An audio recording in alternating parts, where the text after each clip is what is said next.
आज हम लोग गोल्ड के बारे में बात करने वाले हैं क्योंकि ये अभी काफी न्यूज में भी है और इसमें काफी ज्यादा रिटर्न भी दिया है। और शुरू दिन से हम देखते आए हैं कि गोल्ड में हम लोग इन्वेस्ट किया करते थे पहले भी। तो आज के इस वीडियो में आप जानेंगे कि हम गोल्ड के किस रूप में इन्वेस्ट करें ताकि हमें ज्यादा रिटर्न मिल सके और सेफ भी हो। तो हम लोग कंपेरिजन भी करेंगे, jewellery, physical gold, digital gold, gold ETF सबके बारे में बात करेंगे। तो आज के इस वीडियो को देखने के बाद आपके मन में गोल्ड से रिलेटेड कोई भी कंफ्यूजन नहीं रहेगा। तो चलिए मैं शेयर करता हूं माइंड मैप और उसके द्वारा हम लोग समझते हैं गोल्ड के बारे में कि कौन सा इन्वेस्टमेंट आपके लिए बेस्ट है। सबसे पहला पॉइंट जिस पर हम लोग बात करेंगे, टाइप्स ऑफ गोल्ड इन्वेस्टमेंट। कितने तरह का गोल्ड इन्वेस्टमेंट होता है? मुख्य रूप से चार तरह का गोल्ड इन्वेस्टमेंट होता है। पहला है फिजिकल गोल्ड, जिसको हम कहते हैं गोल्ड कॉइन्स या बार्स। और ये ट्रेडिशनल मेथड है, स्टोर्ड इन एट होम और बैंक। घर में या बैंक में हम लोग स्टोर करते हैं गोल्ड कॉइन, गोल्ड बार, शुरू दिन से हम लोग लेते आए हैं। दूसरा है गोल्ड ज्वेलरी। ये भी शुरू दिन से हम लोग शादी ब्याह में, फेस्टिवल में और ऐसे भी हम लोग ज्वेलरी के रूप में गोल्ड को लेते हैं। तीसरा है गोल्ड ईटीएफ, गोल्ड का एक्सचेंज ट्रेडेड फंड। ये ट्रेडिशनल तरीका नहीं है, ये शुरू दिन से नहीं चल रहा था, आजकल बहुत ये चर्चा में है। तो हम इसके बारे में आज डिटेल में समझेंगे कि ये गोल्ड ईटीएफ दरअसल होता क्या है। Invest in gold through stock exchange without holding physical gold, यानी कि आप इसके थ्रू गोल्ड में इन्वेस्ट करें बिना फिजिकल गोल्ड को रखे हुए, एक्सचेंज के थ्रू। और चौथा है digital gold, buy gold online stored in secure vault by companies like MMTC या सेफ गोल्ड। तो ये चार तरह का गोल्ड में आप इन्वेस्ट कर सकते हैं। Physical gold, gold jewellery, gold ETF, digital digital gold. इस दोनों में हम लोग, पुरानी परंपरा है, शुरू दिन से इन्वेस्ट करते आए हैं। ये दोनों आजकल के लिए है।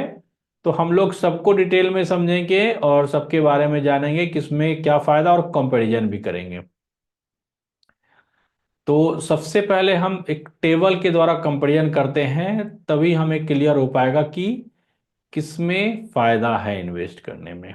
थोड़ा इसको मैं छोटा कर देता हूं जो आप इस स्क्रीन पर ये आ जाए। चलिए, फैक्टर हमने लिया है क्या क्या, ये ऊपर में मैंने सारे टाइप्स को लिख दिया है। ये वाला जो है फिजिकल गोल्ड के लिए है, ये गोल्ड ज्वेलरी, गोल्ड ईटीएफ और डिजिटल गोल्ड के लिए ये वाला है। फैक्टर में सबसे पहले लिक्विडिटी। लिक्विडिटी यानी कि जैसे कि जमीन है वो काफी लो लिक्विड है, यानी जब आप उसको सेल करने जाएंगे तो काफी मुश्किल होता है। उसी तरह गोल्ड का कौन सा रूप है जिसमें आसानी से सेल हो जाए, किसमें मुश्किल होती है? तो फिजिकल गोल्ड जो है वो मॉडरेट है, इसमें उतना भी दिक्कत नहीं होता है। आप जाएंगे, गोल्ड का कॉइन है या बार है, आप ज्वेलरी शॉप में जाएंगे और आप जा करके सेल कर सकते हैं। गोल्ड ज्वेलरी, इसमें आपको चूंकि प्राइस नहीं मिलता है तो इस वजह से लो है, अदरवाइज ये भी बिक जाता है यदि आप प्राइस को लेकर के आपको कोई रेस्ट्रिक्शन नहीं है। जो प्राइस वो ऑफर कर रहा है, मेकिंग चार्ज सब वो काटता है, और भी कुछ इसमें चार्ज काटते हैं वो। यदि उसके लिए आप रेडी हैं तो ये भी बिक जाता है। गोल्ड ईटीएफ जो है हाईली लिक्विड है, यानी कि ये तो बस फटाक से मार्केट सिर्फ ओपन होना चाहिए, अभी चाहेंगे तुरंत बिक जाएगा। और डिजिटल गोल्ड भी तुरंत बिक जाता है, यानी कि गोल्ड के किसी भी रूप में हो उसको बेचने में उतनी दिक्कत नहीं है। कॉस्ट और चार्ज की बात करें तो फिजिकल गोल्ड में कोई भी एक्सपेंस नहीं है। जो मेकिंग चार्ज होता है गोल्ड ज्वेलरी में वो फिजिकल गोल्ड में नहीं है, लेकिन ज्वेलरी में सबसे ज्यादा मेकिंग चार्ज होता है। और इसमें और भी बहुत कुछ है, मिलावट का भी चीज है, प्योरिटी प्रॉब्लम। 10 to 30% जो है वो मेकिंग चार्ज ले लेते हैं ज्वेलरी वाले। गोल्ड ईटीएफ में लो है, इसमें कोई मेकिंग चार्ज नहीं है, लेकिन एक चार्ज है वो एक्सपेंस रेशियो है, जो कि 0.5 से 1% के बीच में कंपनी टू कंपनी वेरी करता है। तो आप चेक कर लीजिएगा इन्वेस्टमेंट के पहले। और डिजिटल गोल्ड में ये चार्ज काफ़ी ज़्यादा है, उनका स्टोरेज चार्ज, प्लेटफॉर्म फी। तो इस मामले में डिजिटल गोल्ड काफ़ी ज़्यादा है। और गोल्ड ज्वेलरी में मेकिंग चार्ज की वजह से इसमें भी जो है आपको जब चार्ज ही ज्यादा लग गया तो फिर रिटर्न आपका इफेक्ट होगा। प्योरिटी की बात करें तो फिजिकल गोल्ड आप क्वाइन के रूप में रखते हैं ना, तो 24 या बार के रूप में रखेंगे तो 24 कैरेट आपको मिलेगा गोल्ड, यानी प्योर मिलेगा। ज्वेलरी ज्यादातर आपको 22 कैरेट का बना होता है। गोल्ड ईटीएफ जो है वो 24 कैरेट के हिसाब से ही कैलकुलेट किया जाता है, और डिजिटल डिजिटल गोल्ड भी 24 कैरेट। तो प्योरिटी का जो एक प्रॉब्लम है वो सिर्फ ज्वेलरी के साथ ही आता है। स्टोरेज रिस्क की बात करें तो फिजिकल गोल्ड में रिस्क बहुत ज़्यादा है। यदि हम इसको घर में रखें तो चोरी भी होने का खतरा है। इसको हम फिर बैंक में लॉकर में रखेंगे तभी सेफ है, लेकिन लॉकर का फिर हमें चार्ज पे करना पड़ेगा, उसको भी आपको कैलकुलेट करना पड़ेगा रिटर्न में। गोल्ड ज्वेलरी इसमें भी रिस्क है, क्योंकि यदि हम घर में रखें तो ये चोरी हो सकता है, यदि हम एक लॉकर में रखेंगे तभी सेफ है, लॉकर चार्ज पे करना होगा। गोल्ड ईटीएफ में कोई रिस्क नहीं है, कोई लॉकर चार्ज नहीं पे करना, ये आपका जैसे आप शेयर रखते हैं उसी तरह ये रहता है। और डिजिटल गोल्ड में भी कोई रिस्क नहीं है, ये भी स्टोर रहता है सही जगह। टैक्सेशन ऑलमोस्ट 20% है। लॉन्ग टर्म यदि आप 3 साल तक होल्ड करते हैं तो 20% के आसपास टैक्स है, तो टैक्स के मामले में सब बराबर है। रिटर्न ऑन इन्वेस्टमेंट ये मॉडरेट है, ज्वेलरी में सबसे कम है, गोल्ड ईटीएफ में हाई है, और ये गोल्ड डिजिटल गोल्ड मॉडरेट है।